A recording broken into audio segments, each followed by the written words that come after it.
عافیت کے لیے دعا۔ نبی کریم صلی اللہ علیہ وسلم روزانہ صبح شام یہ دعا 3 بار پڑھا کرتے تھے۔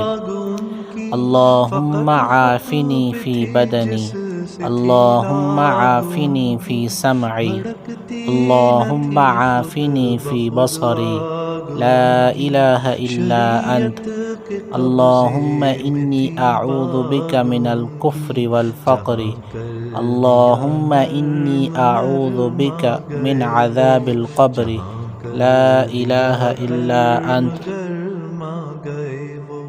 کفایت جہاں چاہیے وہاں کفایت، سخاوت جہاں چاہیے وہاں سخاوت، جچی اور تلی دشمنی اور محبت